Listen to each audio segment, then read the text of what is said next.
खुद को फंसता देख कृष्ण ने फोड़ा गीतांजलि का भांडा। जी हाँ दोस्तों, सीरियल यह रिश्ता क्या कहलाता है कि आने वाले ट्रैक में हाई वोल्टेज ड्रामा होने वाला है, जहां सच और झूठ की लड़ाई अब कोर्ट तक पहुंच चुकी है। कहानी शुरू होती है वहां से जहां अभीरा पर लगाया जाता है अंशुमन की मौत का इल्जाम। तानिया, जो अपने भाई की मौत से सदमे में है, गुस्से में आकर सीधा अभीरा को जिम्मेदार ठहराती है। और इस बार मामला सिर्फ आरोपों तक सीमित नहीं रहता, अभीरा को पुलिस पकड़ कर ले जाती है। पूरा परिवार हक्का बक्का है। अरमान के दिल में तूफान मचा है, क्योंकि जिस इंसान से वो बेइंतहा प्यार करता है उसे गलत इल्जाम में फंसाया जा रहा है। कोर्ट में मामला गर्म है और सबकी नजरें टिकी हैं उस पोस्टमार्टम रिपोर्ट पर, जो अंशुमन की मौत की असली वजह सामने लाती है।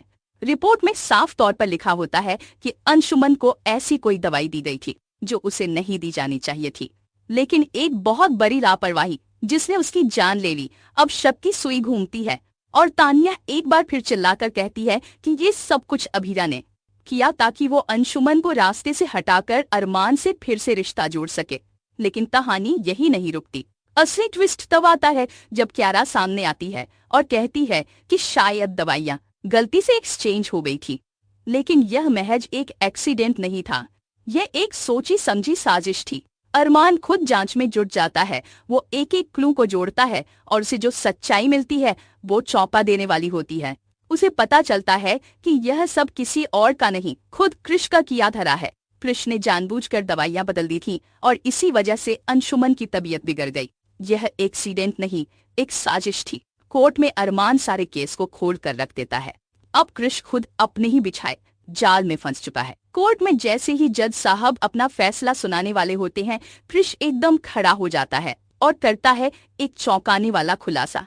वो कहता है उसने ये सब गीतांजलि के कहने पर किया था। उसने ये साजिश अकेले नहीं रची थी, बल्कि गीतांजलि के साथ मिलकर ये पूरा प्लान बनाया गया था।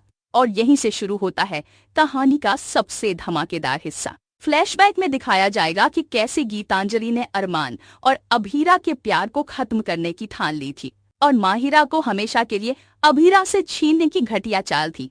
वो नहीं चाहती थी कि ये दोनों फिर से एक हो पाएं। इसलिए उसने कृष से हाथ मिलाया और मिलकर उन्होंने ऐसा मास्टर प्लान बनाया जिससे अंशुमन बीच से हट जाए और अभीरा पर आरोप लग जाए। हर चाल इतनी चालाकी से चली गई थी कि कोई शक भी न कर पाए। लेकिन कहते हैं ना, झूठ के पाँव नहीं होते। और अब कृष का ज़मीर जाग चुका है। वो कोर्ट में रोते हुए सब कुछ उगल देता है। पूरे परिवार के सामने अब असली चेहरा सामने आता है, गीतांजलि का भी और कृष का भी। अरमान, जो अब तक सिर्फ अभीरा को बचाने में लगा था, अब उसके पास ठोस सबूत भी हैं कि उसकी क्लाइंट निर्दोष है और साजिश किसी और की थी। अब जज साहब की बारी है। पूरा कोर्ट रूम सन्न है। हर कोई उस फैसले का इंतजार कर रहा है जो अब सिर्फ एक इंसाफ नहीं बल्कि रिश्तों की सच्चाई को भी सामने लाने वाला है। यह रिश्ता क्या कहलाता है अब उस मोड़ पर पहुंच चुका है जहां नकाब उतरेंगे और सच्चाई की रोशनी सबको चौंका देगी। तो दोस्तों, कहानी में अब आएगा सबसे बड़ा धमाका, क्योंकि अब सिर्फ सच्चाई बचेगी और झूठ की हर परत खुलकर सामने आएगी। क्या गीतांजलि को मिलेगा उसकी गुनाहों का अंजाम? क्या कृष को माफ किया जाएगा? और क्या अभीरा और अरमान एक बार फिर साथ आ पाएंगे? जानने के लिए देखते रहिए यह रिश्ता क्या कहलाता है, क्योंकि अब कहानी पलटेगी और साजिशों के सारे पर्दे फटने वाले हैं। अपकमिंग ट्विस्ट और भी बहुत कुछ लेकर आ रहा है। अगर आपको ये वीडियो पसंद आए तो चैनल को सब्सक्राइब जरूर करें। कमेंट में अपनी राय जरूर दे ताकि हम आपके लिए और भी वीडियो लेकर आ सके।